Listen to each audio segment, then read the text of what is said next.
Hey, this is Dominic, and this is your home for the cutting-edge conversations on optimizing your personal performance, lighting up your sex life, and living a purpose-driven life of your own design. These are the topics that Dominic and I have both struggled with in our own lives and still don't always get right. This is Brian. Welcome to the Great Man Podcast. Our guest today is one of the forefathers of and giants in the personal development landscape. He's the author of over 40 self-development books, including the #1 bestseller, The Breakthrough Experience.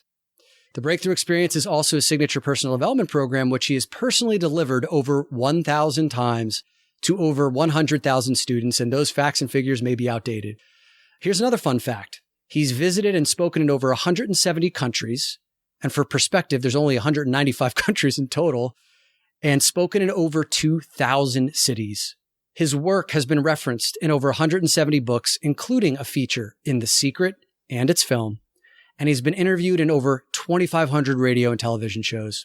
It's pretty impressive for a guy who, as a child, had difficulty reading, writing, and speaking because of both dyslexia and a speech impediment.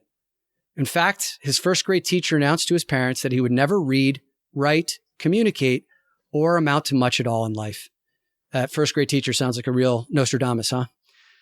Today, he might just tell us a few stories about the single affirmation he said every day for the last 50 years, or how surfing in Oahu as a 17-year-old high school dropout living in a tent on the beach led to an encounter that forever changed the course of his life, and why he is utterly disinterested in motivating you because he'd much rather you see the magnificence of who you are and the universe that you're living in. We'd love to welcome our very special guest today to the Great Man Within podcast, Dr. John DeMartini. Well, thank you. That's an introduction. That's great. Thank you. Well, thank you so much for being here. And I know you have so many great stories, Dr. DeMartini, but the one that brought a big smile to both Brian and our faces was when you were a teenager on the beach in Oahu. I believe you and a friend were quite high at the time. And you said you saw a man's legs sticking out of the ground. Can you tell us that story and how that led to one of the more profound life-changing shifts? Well, that's an interesting one. I didn't know you even found out about that one. That's good. You must have done some homework. A friend of mine, Jimmy, and I were sitting in Haleiwa on the northwest shore of Oahu. And we were sitting under a tree with a dog named Root Dog. He used to root around with his nose in the dirt.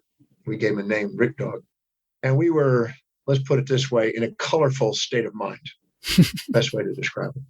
And in that altered state, there's a little bluff that goes down over to the beach from where we were, because we were off the beach about 100 yards, maybe 90 yards. But there's a little bluff that goes down to the beach. And without realizing, we turned and I saw legs sticking up in the air. And in our altered state, we wondered, did that guy fall from the sky and stick into the ground? That's what it looked like. We're like going, whoa, this guy's like, that must have been intense.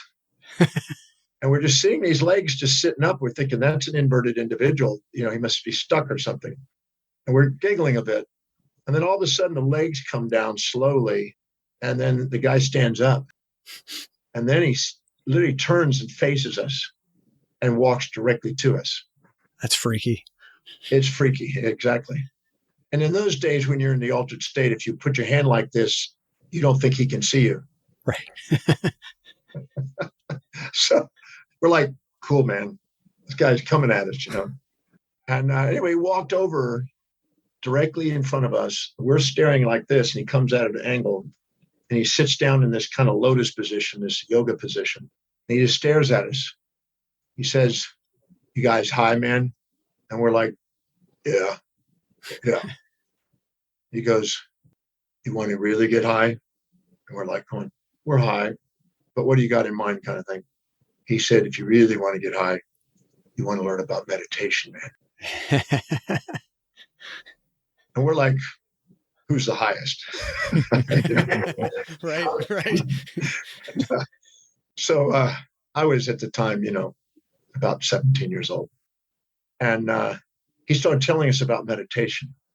And the real truth was that he seemed to have his life more centered, and he was more empowered than we were. We could both feel it.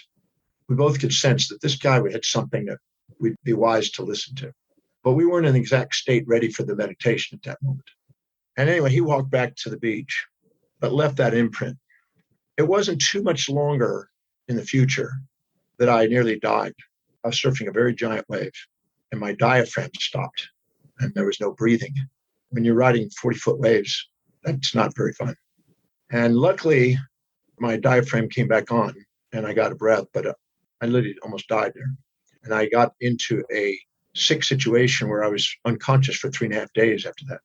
In the recovery of that, a lady found me in a tent, and it was not a very lovely sight, but cleaned up the tent, helped me get back on my feet, and took me to a health food store to try to get some liquid and food in me because I hadn't eaten anything. And there was an Afro-albino guy sitting next to where I was sitting there having a carrot juice and a little sandwich. And he saw me with these spasms because I ended up with strychnine poisoning, which is why my diaphragm stopped. And he saw me with these spasms. He said, "Man, you need mind over matter, man." He said, "You need to go to a yoga class." And I thought, that's a strange thing to say. I was not into that.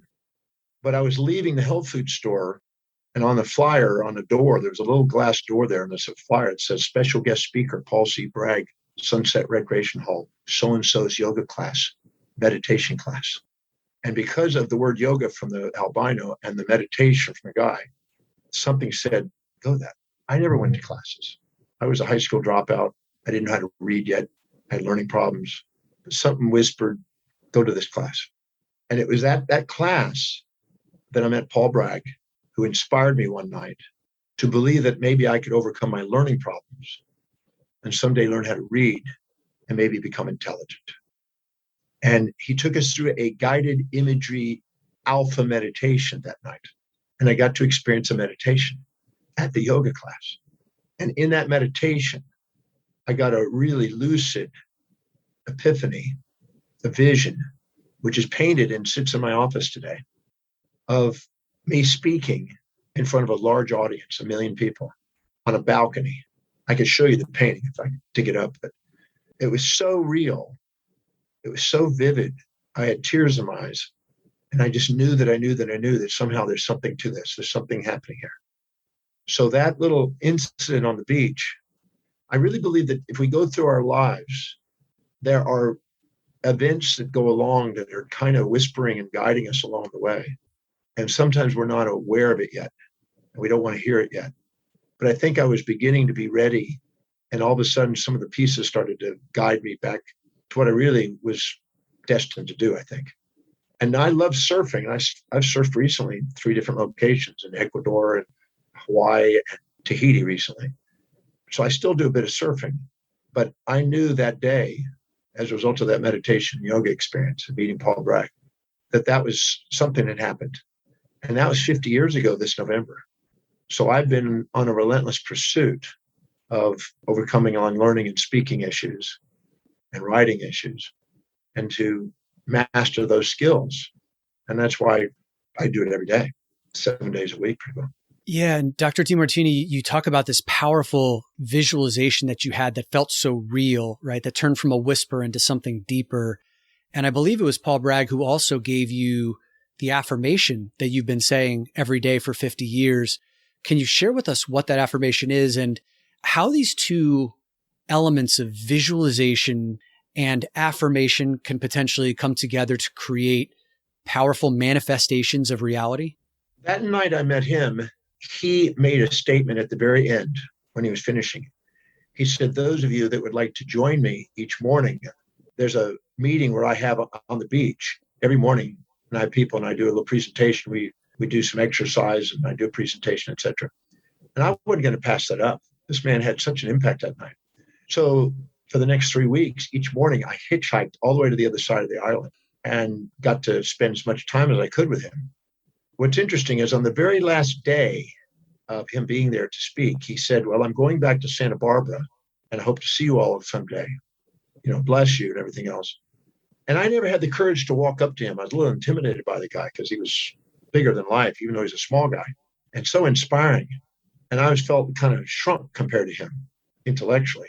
But when he said that he's leaving and I would never see him again, I waited till everybody left. And at the very last, I walked up to him and I said, Mr. Bragg, 3 weeks ago, you said that whatever we decided and saw in our mind's eye that night would become our destiny. And he said, that's exactly right, young man. I said, well, sir, I saw that I would be a speaker and teach, and I don't even know how to read. I have a learning problem and a speaking problem, and I don't know how I can do that. And he smiled at me and he said, is there any other problem, son? I said, no. He said, well, there's a simple solution. Every single day for the rest of your life, from this day forward, say to yourself that I am a genius and I apply my wisdom. And he made me say it. I'm a genius and I apply my wisdom. He says, no. You have to say it like you mean it. And he made me say it over and over and over and over again until I closed my eyes and I felt something. Then he patted me on the back. He said, that's it. Now you don't miss a day for the rest of your life. You say that. So I'm now leaving there, thanking him. I'm hitchhiking back to the other side of the island in the morning. I'm saying I'm a genius and I apply my wisdom as I'm hitchhiking. And I'm sitting on the side of the road waiting for a thing. I'm thinking, what the hell is a guy, a genius, hitchhiking? It seemed incongruent.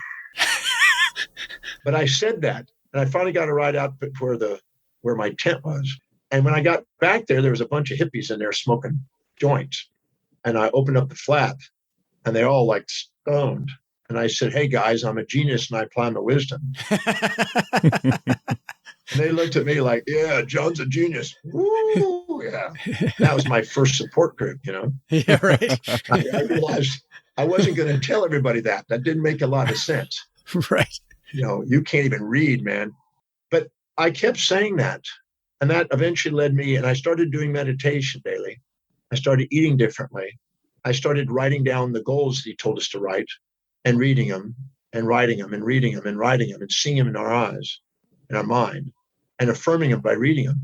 And so I did that. And one time in a meditation, there's a little vision and voice in my head said, it's time to see your parents. And I hadn't seen them in a while because I left home when I was 13. And now I'm almost 18. I'm 18 now. So I hitchhiked to Honolulu. I flew to LA. I had enough money to do that. And I hitchhiked back to Texas. And I got there. My sister and father drove right past me, didn't recognize me because I had long hair and a beard. They hadn't seen me in a while. And I come to the house and my mom's in there cooking some prunes in the kitchen. And she turns around and she sees this hippie guy standing in the, it kind of freaked her out a bit. She wasn't sure. And then she looked, is that you? And I said, that's me. She says, welcome home. And a few days later, they encouraged me to go take a GED, high school equivalency test. Just sit and take this test. I didn't know how to read the test. I had a limited vocabulary. But I closed my eyes and I said, I'm a genius and I apply my wisdom. And I just darkened in with a pencil, whatever intuitively said, do it. I freaking passed the test. You couldn't even read the questions? I couldn't read half the questions. They didn't make any sense to me. And I was discouraged. But I just closed my eyes, meditated, and trusted the dots. And I passed this friggin' test. It was the most amazing thing. I was shocked. I got nothing to lose. If I don't pass it, I'm no worse off. But if I pass this, I got a high school degree. When you were reciting this mantra, did you believe it when you started doing it, as you kept doing it? Did you really believe it? I can't say that I really had a belief in it yet. Yeah. I just did what he said. But when I passed that test, right, I started to think, maybe there's something to this little statement. Maybe there's something supernatural to the statement. I was starting to think, that's interesting. And as I was saying it, when I hitchhiked back from LA to Houston, to Richmond, a big storm was coming across America. And every time it would start to rain, a car would finally pick me up. And I was literally racing this storm all the way across the nation, hitchhiking. And I started thinking that there's some sort of a higher power keeping an eye on me. I don't know how to describe it. And it was sort of this wispy sense inside. When I passed this test, I had a little bit more like, maybe there's something to this. I then tried to take a college entrance exam. My parents said, the surf is not going to come back up until October on the North Shore. Why don't you think about trying to get into school? And I really wanted to learn to read and study. So I took this other test and I friggin' passed. Now I'm starting to think there must be some sort of power to this because I couldn't read them, but I somehow passed this test. So I was encouraged to go and try to take 2 summer school classes, English and history, in the summertime. And I thought that saying this affirmation, I was going to do the same thing and it was just going to keep happening. When I took the class and I got my first test score, I had to have a 72 to pass, and I got a 27. Interesting. The numbers were backwards. Reversed. Yeah.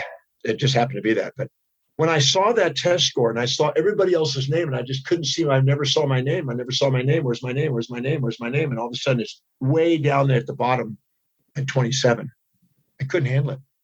All I could do is hear my first grade teacher who told my parents, I'm afraid your son's never going to read. He's never going to write. He's never going to communicate. He's never going to amount to things, not going to go very far in life.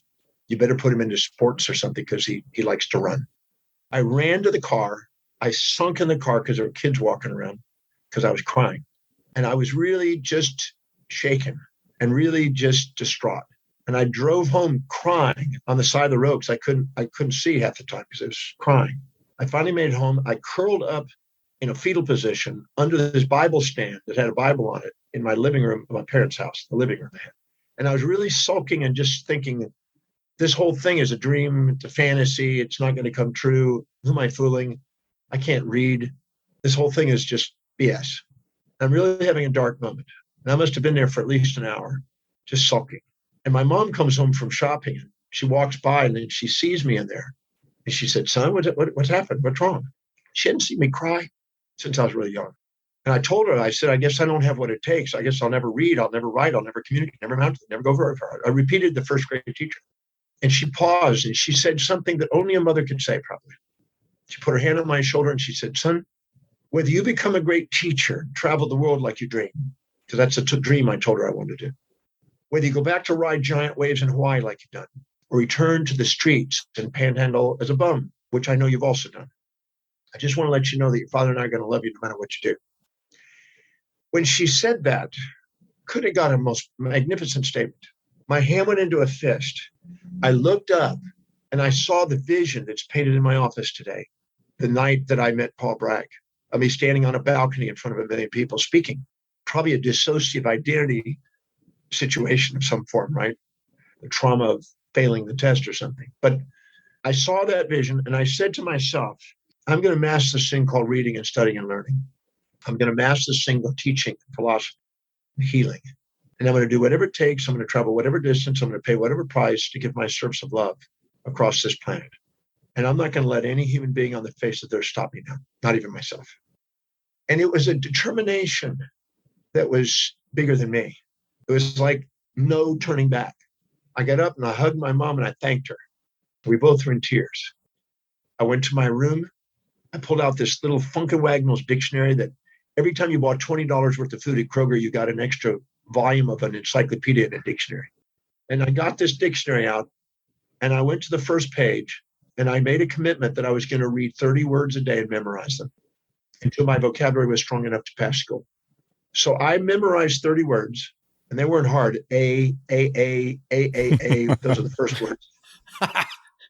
But I got 30 words and my mother blessed me with helping me, made sure I did not go to bed at night until those 30 words were stated properly, spelled properly, used in a sentence, and I could describe the meaning. So I had 30 words a day to increase my vocabulary.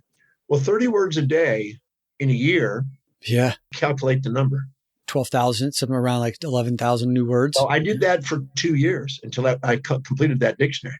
Now, my vocabulary took off and I started reading encyclopedias because of that. I loved encyclopedias because every word that I was learning, I looked it up in the encyclopedia and tried to read those words. And any word I didn't know, I'd get the dictionary out and I was just living in dictionaries and encyclopedias.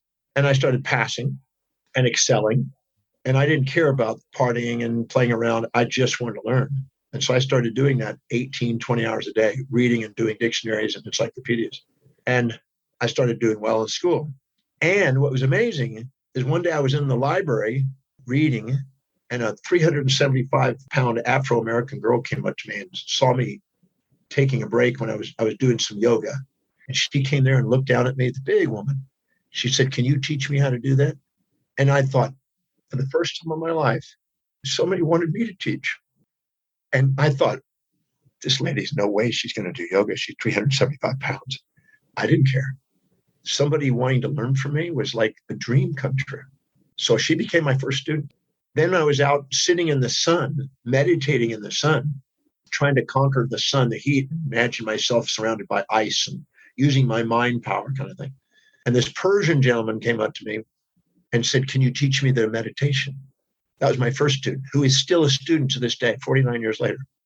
And then I was in a library studying, and 16 to 17 people came out of a room, a class, came and surrounded me with chairs and said, John, can you help us and tutor us on algebra?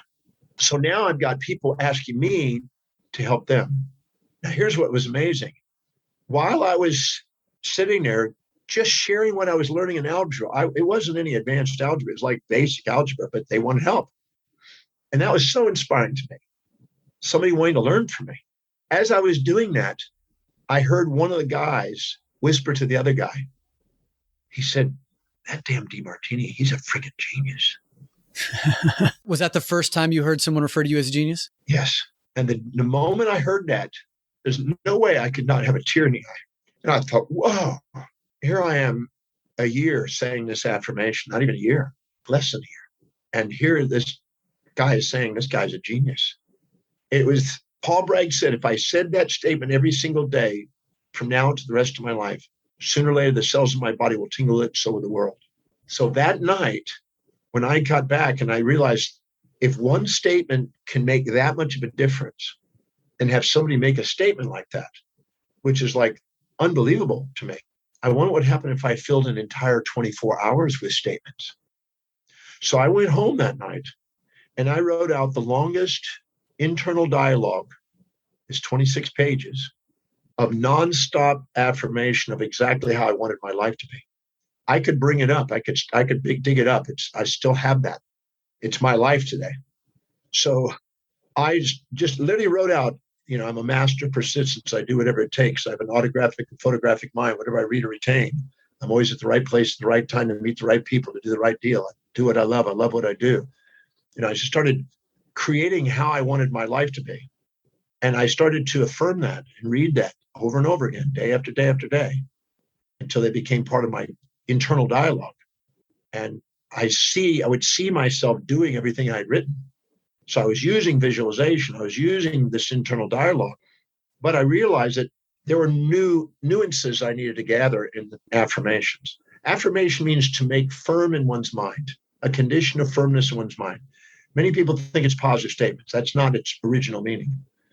It's something that becomes firm in one's mind because of spaced repetition and because it's something that is aligned and congruent with what you value most, not just a whim, not just a fantasy of comparison to yourself with people you admire, but something that is truly deeply meaningful, that is aligned with what you're committed to spontaneously, that nobody has to remind you to do. No extrinsic motivations needed.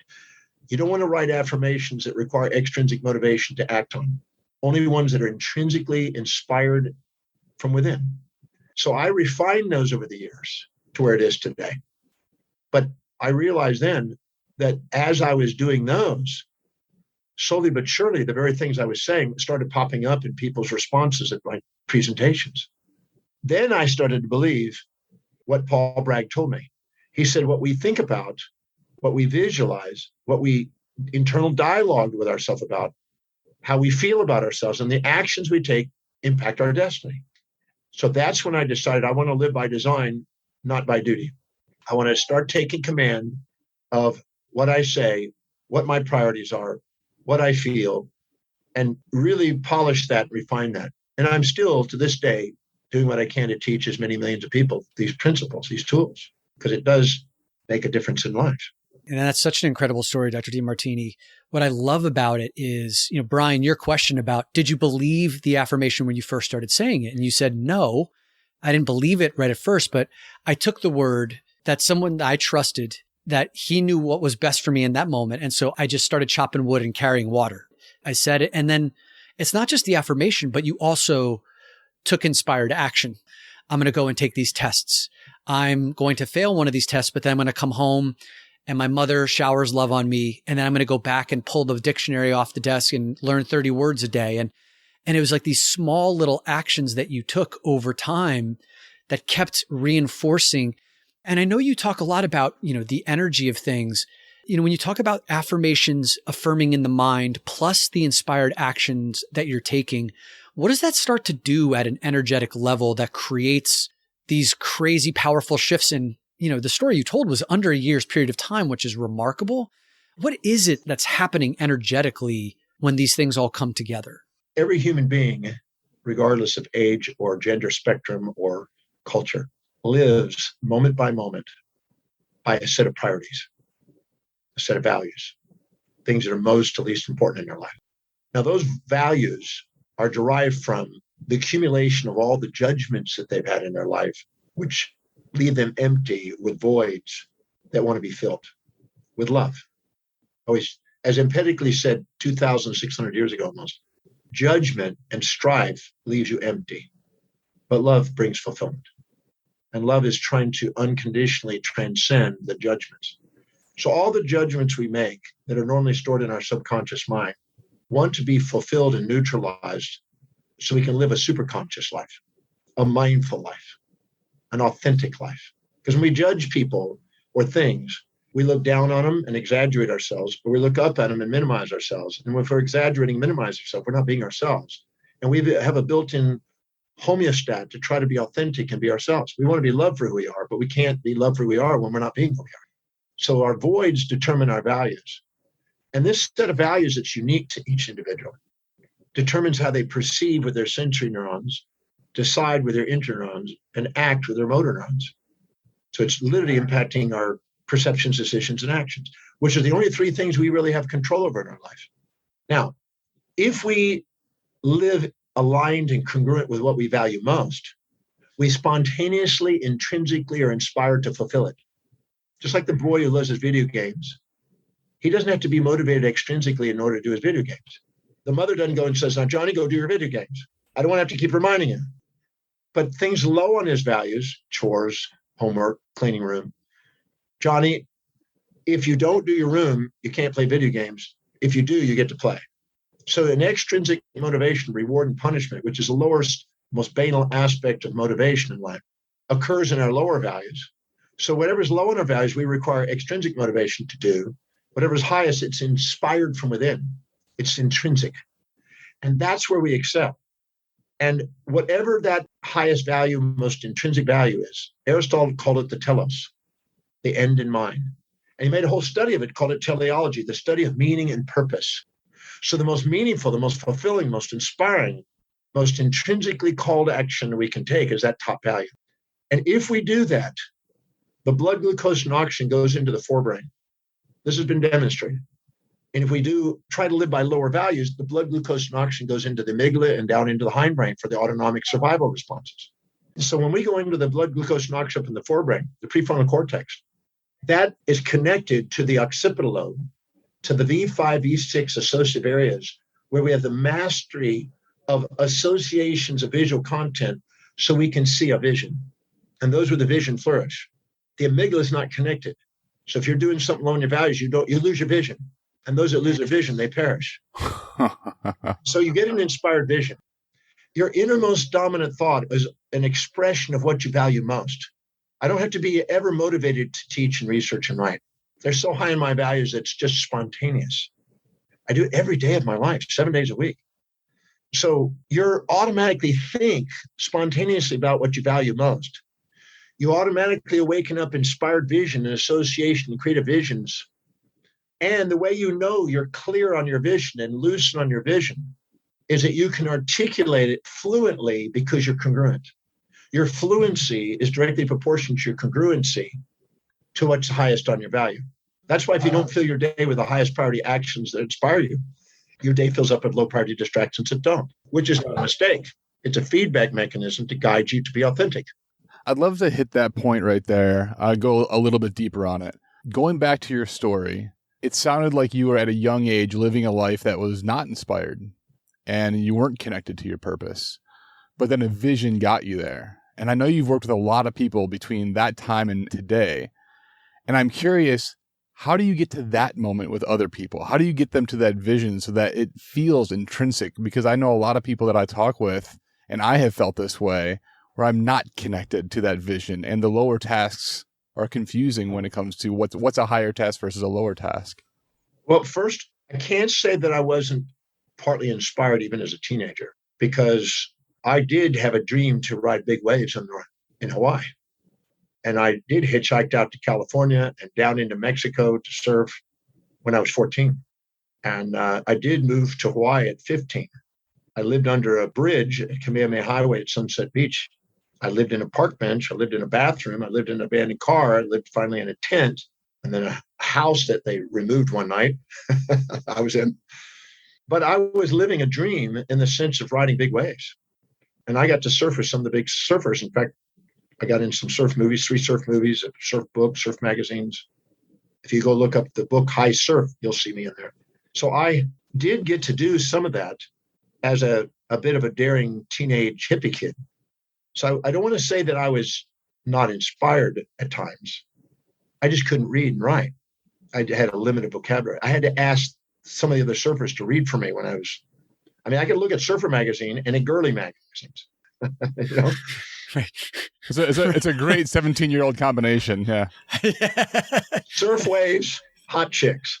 You know, that was we had in those days what we call the 5 W's: waves, women, weed, wine, wow, whippy, which means lovemaking. You know, that's all you needed to know. You know, if you had those, you were stoked. That was the deal. Still a decent list. Yeah, not a bad list. So I can't say that I had a depressed life. I just wasn't taking care of myself. I ended up with strychnine and cyanide poisoning based on the things I was consuming. So I can't say that I was overly unfulfilled because I was doing a dream. I mean, most teenagers, if they could not have to go to school and go surfing big waves on the North Shore and living on Hawaii in a tropical paradise, I can't say that was a terrible deal. Yeah, and it was the very thing, you fulfilling that dream of going to Oahu and surfing the waves was the very thing that introduced you to the next, right? And have you seen enough instances like this where people, maybe yourself or your students, have had some sort of inspiration that they've followed, even if it wasn't their life purpose, right? You discovered your life purpose through this, but following that first set of, this is my dream, this is a vision, I'm going to go do that. And then it unlocks a key to the next thing. And then the next thing is that kind of how it works sometimes? Is that how you've seen it done? Yeah, your hierarchy of values dictates your destiny. Your destiny are destinations in time and space along a life journey, which is through time and space. There's an exercise that I teach some of my students to do. And what they do is they go back and look at all the moments in their life where they had tears of inspiration. Maybe you're reading a book and you get a tear. Maybe you're listening to a piece of music and you get a tear. Maybe you're at a wedding or something, you get a tear. But any moment you get a tear of inspiration. And I have them go back and go to that moment and be present with that tear. And what was the content of the mind? And write it down. And mine was mainly music initially. And I literally went back to the lyrics on the music that brought the tear. And I wrote them all out. I took all the pieces of music. I took all the moments and I had tears of inspiration. And the very thing I'm teaching today was sitting in those lyrics. I talk about having the pairs of opposites, the balance of opposites today. So I remember I was listening to one of the songs by the Byrds back in the 67 or something. And it was talking about, there is a season, turn, a time for peace, a time for war, a time for pairs of opposites. And I got a tear. And when I looked at that, I was going, wow, that's 1967. That was a tear. Was that trying to guide me? And I dismissed it. And then in 1968, Led Zeppelin came along. Good times, bad times, I've had my share. And A Stairway to Heaven, right? And I started writing down these lyrics. And they were, just absolutely in line with what I've been sharing and teaching in my programs without even realizing. So I believe that anything you can't say thank you for is baggage. Anything you can say thank you for is fuel. There's nothing in the way. It's all on the way, but you haven't seen it yet. And so I didn't see that. But when I started doing that exercise, I started capturing moments in my life that I really believe were trying to guide me. And I really believe that the first grade teacher telling me that was part of the perfection. I just never got to thank her. As you go on your life and on your journey now, are you actively looking for those intuitive hits, those moments of inspiration that fuel? Or is it something that happens in retrospect? I like to think of my life as a painter, in a sense, an artist. And I've got this beautiful canvas. And my dream is to study the laws of the universe and put them on that canvas. And every time I find a law of the universe, a principle that fits in, locks in with such certainty that I get a tear of knowing, I document that. Now, I don't go to bed at night until I've written down all the things I've had the opportunity to do. In fact, right before I came on here, since we had that extra few minutes, I went ahead and wrote in there, I had the opportunity to be interviewed by you. So I keep records of everything I get to do that I'm grateful for, every one of them. I have the largest collection of gratitude, probably 33 volumes, and some of the volumes are 900 pages. So this is not a joke. This is, it's there, it's real. I can pull it and show it to you on the computer. So I document these every single day and had the opportunity to do this, had the opportunity to do that, had the opportunity to meet this and to do this, accomplish this, learn this, because I want to document those moments that bring tears and put an asterisk on that to see the pattern and the flow of it. And there's no doubt in my mind, and I've seen this confirmed with many other people, that is one of the greatest guides you've got in life. Because those are confirmations of authenticity, moments of authenticity, moments when you're truly congruent with what you're here to do, what you feel is highest on your values. Your mission in life is an expression of what your highest value is. Your ontological identity revolves around what your highest value is. Your epistemological maximizing, your learning capacities always revolve around your highest values. When the Delphic Oracle says, know thyself, be thyself, love thyself, that's what it's talking about. Know thyself. Your identity revolves around what you value most. Be that. Live by priority, and you'll love your life. You'll love you. And that is so true. So I'm documenting that, and I'm also filling in as I study. And every time I discover a new principle, I learned that the more quickly I give that information out from when I learn it, the more it's retained. So what I do is I'm learning every day. And then I incorporate that somehow into writings or teachings or something every single day to make sure I use it that day. I used to when I was 23 to 27, when I was going to professional school. I would go to bed at 10 o'clock p.m. I would get up at 2 a.m. I do yoga and meditation for 30 minutes. And then I would begin reading. By that time, I was an avid speed reader. I was reading very fast by then. I kept asking what worked and what didn't work until I got very fast at it. And I would read 4 to 7 books on average between 2:30 and 6:30 in the morning. At 6:30, I would go for a jog, come back, shower, walk across the street, and start school and then clinic. Come back at 7 o'clock, walk across the street, and start teaching till 10 o'clock, what I read that morning. And so I would organize the books and buy the books. They had to buy books in those days. I was buying 40 to 70 books a week. And I was getting the books organized and categorized by topic so I could advertise the presentation I was going to be doing in advance so students would come every day. So 6, 7 nights a week, I had classes in my apartment, 30 students in a 1-bedroom apartment sometimes. It was packed. And I was doing presentations so I could automatically share what I learned that morning, that day, to make sure I would retain it. And then I gave tutoring before tests, and I made income that way. I charged for it. I made over $100,000 a year teaching when I was going to professional school, teaching. And I had students, and it started to grow to bigger numbers. When I was at the University of Houston, I used to sit and do yoga under these trees, which now has a school that was inspired by one of my programs, the Bauer School of Entrepreneurship. It sits where I used to lecture, and I was honored there recently.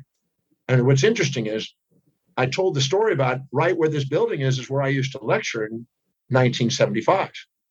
And people would gather around, 100, 150, 400 people sometimes would gather around and ask questions just at lunchtime. So I took advantage of every opportunity I could to share and to learn to articulate and overcome speaking issues and speaking, clearly. I worked at it every single day. And I really believe that if we put in the hours, I've taught a program, the Breakthrough Experience, 1,147 times now. Not 1,000 times, 1,147 times. I've done over 29,000 hours because each of those programs are 24 to 26 hours long. I've done 29,000 hours on just that one program. And that's not all the research behind it. That's just the presenting of it. So I'm a firm believer that if you do something, I know there's a controversial figure named Donald Trump, but about 29 years ago, I met Donald and I lived underneath Donald. We lived right underneath him. So I've known Donald for a long time, almost 3 decades. In New York City? In New York, yeah. We lived in Trump Tower. So one thing he taught me that I'm very grateful for, he said, do something that you love to do, that you're so inspired to do it, you can't wait to do it, and do it every single day and get so great at it that people identify you by it and build momentum with a brand wrapped around it until it's unstoppable. Thank you, Donald. That's why I keep doing the Breakthrough Experience. And you've done it. Malcolm Gladwell's, whatever is 10,000 hours. You've done that 3 times. That's incredible. And I have 80 programs now, 80 that I teach. Wow. And that's one of 80. So Dr. DeMartini, I know we got to get you out of here in 4 minutes. I don't know if we have time for this story, but you talk about living in accordance with your highest values. And, you have this incredible story about where you mediated a conflict between a Palestinian woman and an Israeli man who I believe both of them thought that they were living in accordance with their highest values. Are you able to tell that story in this period of time and talk about how sometimes we're actually not living in accordance with our highest values, but even when we're convinced that we are? So I was in South Africa. I have a TV show there. I did have a TV show there till COVID.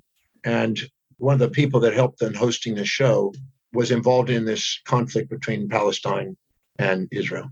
And so she asked if I could bring my DeMartini method, which is my conflict resolution method, to this objective. And I told her absolutely. So she organized 5 Israeli leaders and 3 Palestinian leaders to meet at the Michelangelo Hotel in Joburg. When I walked in the room, 5 on one side, 3 and a mediator and a translator were there. And this lady, and also a publicist. When I walked in, if I had a knife and just stuck it in the air, it would just kind of sit there. A bit thick, big, strange, because these are enemies sitting across from the table. When I go and I'm about to begin, and I'm smiling and saying hi to people, and they're kind of doing that, not looking at each other, but looking at me. One of the ladies from the Israeli side said, Dr. DeMartini, do you believe in absolute evil? I thought, that's an interesting question. I said, absolutely not. I said, absolute evil is an absolute moral construct built out of a survival mechanism of an amygdala preceding a predator. And objective reason doesn't identify that. There's no human being that's one-sided. But we project that subjective bias to an extreme when we're under high stress. We exaggerate things. We say people are always mean, never nice, instead of just people are sometimes nice, sometimes mean, which is more objective. So I saw this and she said, do you believe in absolute evil? I said, absolutely not. He says, well, I do. And so I came back and said, is that possibly one of the factors that's led to not successfully mediating the conflict over the last 14 years? And the translator who worked with her kind of crossed her arms and looked at her like this, like, duh. I said, because there's no gray, there's no way to work in their world if it's all evil. You're not going to want to negotiate with all evil. So I said to her this, I said, I have some forms in front of you, each of you, and let's use that as a starting point. So since that is something you think exists, what specific trait, action or inaction, commission or omission, do you perceive this individual that you think is absolutely evil is displaying or demonstrating that you despise most? And she abruptly said, intolerance. Now, in Romans 2:1, the New Testament, there's a great statement there about that whatever we judge in others is nothing but a reflection of us. And we point our fingers at somebody, it's really us. And she wasn't even seeing her own intolerance at that moment. But, we all are in those modes at times. So it's not that she's, as a human being, that way. She's in that mode at that moment. So I said, intolerance. Great. I said, then let's write that down on the form. And anybody here that also has a perception that you're resenting somebody that's that way, follow along. And of course, everybody did. Because when you're self-righteously projecting your values onto somebody and they're self-righteously projecting it back, and you're both wanting the other person to come onto your side, not much gets done because you got too rigid of values. So then I said to her, okay, Now that we've got the trait that you're judging, now before we judge, it's not wise to judge another individual without first looking and making sure we're not doing what we judge. I said, so go to a moment where and when you perceive yourself displaying or demonstrating that same specific behavior, intolerance, in your life, and write down where it was, when it was, who is it to, and who perceived you that way. And she immediately said, I can't find any. I pride myself on never being that way. I would never do that. Nobody has ever seen me do that. Everybody knows I would never do that. Anytime you hear always and nevers, you know you're at the very bottom of the barrel of judgment. That's the lowest amygdala response of survival. And then so I decided to do, I said, okay, well, look, let me share some of my intolerances. I'm intolerant sometimes when my food takes long. I'm intolerant when I'm at the airport and they don't give me my first class ticket immediately. I'm intolerant when I'm hot or cold when I'm trying to get the temperature right. I'm intolerant sometimes when I'm having to wait on a person selling me something in a department store. I'm intolerant sometimes when I'm having to wait in traffic. And I started listing off all of mine, because if I'm the authority that she's listening to and I acknowledge my intolerances, she's more likely to open the door to look at hers. So I just ran off about 50 of them, just rattle off my intolerances. Because I learned many, many years ago that there's nothing missing in me. I have every trait. I'm kind, I'm cruel, I'm nice, I'm mean, I'm honest, I'm dishonest, I'm peaceful, wrathful, kind. I'm all the above. Nothing's missing in me. And I don't need to get rid of half of myself to love myself. I can love all of that. So finally, she said, well, okay, in that setting, maybe, yeah, okay. She got the first one. And let's look again. And I thought of spiritually, intellectually, people dressing, their thinking process, people with different value systems and belief systems that you've been intolerant to. And all of a sudden, okay. 39 listed intolerances later, I was like a pit bull grabbing her leg. Don't give up, keep looking. And everybody's doing the same thing in the room. We're all doing it. And all of a sudden, a tear comes out of her eyes. And she got really humbled. Because the only reason we resent somebody on the outside is because it's reminding us of something we feel ashamed on the inside. And so we finally got to the one that she felt shamed about when she was intolerant. And it popped her and humbled her. And then she goes, I can now state with certainty that I'm just as intolerant as the individual that I was perceiving it. I can't believe I can admit that now, but I can see it now. I said, great. And we're not too proud to admit what we see in them inside us, or too humble to admit what we see inside us. We now have where we have equity between us and equanimity within us. And we're seeing authentically through the eyes of the heart now instead of the judgment. Now let's go one step further, because all these traits that have been here for thousands of years. You can read in the Sumerian documents, the Egyptian documents, the Greek documents, that intolerance was then there. And anything that's not going extinct is obviously serving, or it would go extinct. So it must serve a purpose. So let's find out the purpose of this and the benefit side of it. Because every trait has two sides. Because you may be appreciative of having intolerance when somebody's about to beat your kid. Put it in a different context, situational ethics. So I said, so now let's go to the moment when you actually perceived it, because I don't want any hearsay that somebody said they were intolerant. I want you to go to a moment where you actually perceived it. Okay. In that moment, how did it benefit you? It didn't. Answer the question. How did it benefit you? I can't see it. How did it benefit you? I don't know. Look again. When you say to me, I don't know, I can't, and I'm not, and I can't see it, within a billionth of a second, you didn't even try to look. You don't want to look. And so you're making sure you don't find it. So let's look. Let's get past our facade. Let's look. And she went blank. And I said, could it be this? Could it be this? And she goes, okay. And we started getting something because I prompted a few and she agreed with them. And then I said something that hit her from left field she wasn't expecting. I said, when did you decide to be involved in this conflict movement? And she said, X number of years ago. I said, before that, what did you do? I was a mother raising children. And what happened that all of a sudden made this alive for you? Somebody in our family was killed. And the individual that was involved in it, with a false attribution bias that I projected it, they're the cause of it, even though they're not actually involved, but they were the leader of it. I did a false attribution and blamed the leader on every one of the things that happened, even though there's other people involved. And then I realized I wanted revenge. I wanted to change that. I said, so if you had never had that event occur, what do you believe your trajectory of your life would have been? And she said, I would have been probably like a lot of my friends that have kids. Did you go back to school? Because I see that you have a high education. Yes. Did you get a degree as well? 3 degrees. Did you write a book? I think you're an author, aren't you? Yes. Did you get notoriety out of it? Yes. Have you made a difference in millions of people's lives? Yes. Do you have your own radio and podcast and you influence people all over the world? Yes. Have you met amazing people and leaders of the world because of this? Yes. Do people respect you and look up to you? Yes. If this individual had not done that, would you prefer that life that you had, or did this catalyze you a greater life? And she said, wow, did you ever thank him for those accomplishments? Because that had never happened. You wouldn't have possibly the drive to do that, the determination, the notoriety. And she's now humbling herself. It's hitting her. And then I said this when I hit her with, I came in with a 2x4. I said, are you really committed to resolving conflict? Or are you just wanting the world to match your values as kind of a revenge to be right?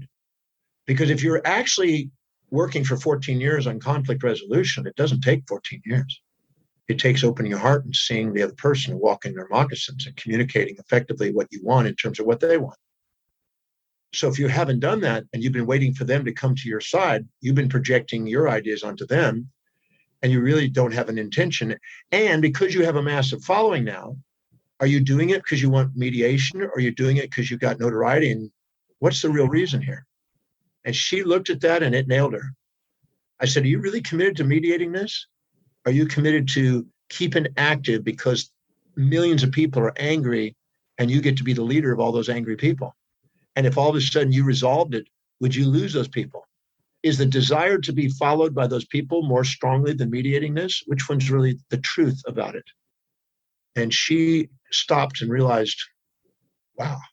And then I said, let's look for some more benefits. And we stacked up 32 benefits until she got tears in her eyes. 32 benefits of staying intolerant the way that she has been. No. 32 benefits of this man being intolerant. Got it. That catalyzed her career and life. Her life. Yep. And she broke down in tears. I mean, broke down in tears. And all the people that hated her weren't hating her by then. When you lower yourself lower than where people want to put you, they lift you up. When you put yourself higher than where people want to put you, they pull you down. And everything sociologically is designed to get you authentic. That's all the events in our life are doing, trying to make us most powerful and authentic. So at that moment, she broke down in tears. The energy shifted in that room. And she said, excuse me. And she ran off to pee because I didn't give her a break. And she cleaned up her makeup because it was just running. And she was humble. And she looked at the man, and the man looked at her as she was leaving. And you could see she was grateful. And the man came up to me when she went to the bathroom. And he said, Dr. DeMartini, that was an amazing session we had this morning. Absolutely mind-blowing. Right now, I'm not angry. I actually comprehend this woman now. And what's interesting is I could have sworn she was talking about me. And I said she was. Dr. DeMartini, I can see why she had that view. But here's what happened to me. And he told me a story. He says, I'm Israeli. And I was in the Israeli army. And my superior told me to run over a family with a tank. And I squashed a whole family that were holding arms, and I squashed them all. And I got out of the tank, and I couldn't do it anymore. And I joined the other side. And now I understand this woman. And anyway, this whole energy in that room. And the mediator came up to me and she said, Dr. DeMartini, I spent 14 years in mediation trying to solve something like that. You've done more in a few hours than I've done in 14 years. You held those people accountable. We're so afraid of all the rules about how to engage instead of actually get human. Yeah. And what was so beautiful about that story, and there's so many things, Dr. DeMartini, is I feel like if we were to take the same commentary that you brought to her and shared it with the left and the right, who can't seem to agree on anything, and let's be honest, are we really committed to actually resolving the conflict? Or are we are we really here to preserve our positions of power? And that's it. Like you said, lead the angry people that would then go away. Can I share one last piece of this? Of course. The next time I came to South Africa, I got invited by her to go on her radio show. And I was looking forward to it. I was curious about what she would have me say or what she would ask me or what she would say. And this lady had the courage. Courage comes from the root, heart. She had the courage to tell the entire story to her worldwide network. Wow. Humbly. And actually inviting them, if I'm not the leader you want and you want to remain angry and this go on forever and ever, then I understand that. But I've learned something. I can't go back. But if you want me to help you mediate this, I'm here for you. I'm now ready. I now understand. And I was impressed by her courage to be willing to give away her fame and fortune, you might say, for the cause. And I said, now you got respect as a leader. Yeah. Her real highest values finally came to the surface and she just couldn't ignore them anymore. And that's it. When we're right, that's an amygdala response. Yep. When we're love, that's an executive function. I love that. And love transforms things. That's why I think I got transformed the day my mom said, we're going to love you no matter what. Yep. Sprinkle love on anything and it will grow. Yep. Well, Dom, I don't know about you, man, but I think this John guy might be a genius. Genius. You know what a genius is? I asked my mom, what is a genius? And she said, well, it's people like Albert Einstein and Da Vinci. I said, well, then get me every book those guys have ever produced or people have written about them. I started reading all that. But I now believe that a genius is one who listens to their inner voice, follows their inner vision, and obeys. And lets the voice and the vision on the inside be louder than all opinions on the outside. And allows them to walk the path of the individual instead of the herd. And to hear that voice in the inside, Dr. DeMartini, that you've talked about around like hearing those whispers, I mean, it takes a certain amount of quietness and stillness to be able to hear that and to actually listen to it, like you say, and obey it.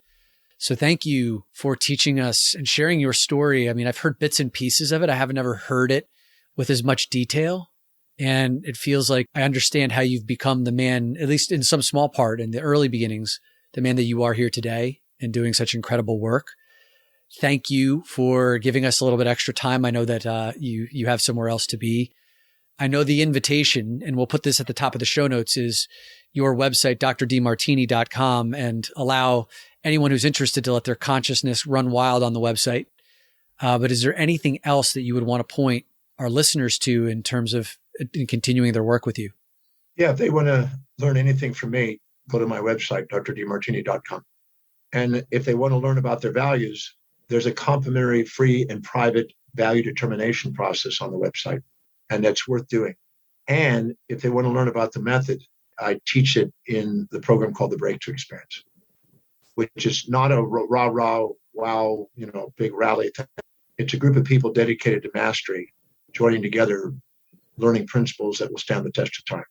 So the Breakthrough Experience, which is what I've done so many years. Yeah. Brian and I have a number of brothers who have been through that program and rave about it. Dr. DeMartini, are there any other final pieces of wisdom that you want to impart, or do we clean you out right now? Just whoever's listening, just know that the magnificence of who you are is far greater than any fantasies you'll ever impose on yourself. So don't try to be second at being anybody else. Be first at being the unique you. Give yourself permission to shine, not shrink, to radiate, not gravitate, and to express your heart, not live in emotional reactions. Hey, Brian and I wanted to thank you for the ratings and reviews that you leave us. We read every single one of them, and they're so helpful in helping us to understand what resonates with you and helps us determine which topics that we use in the future. So if you found this episode to be of particular value to you, will you please leave us a rating on Apple Podcasts so that we know that this is the kind of topic you want to hear more about? And it also helps other prospective listeners to figure out where they can dive in first. Thank you.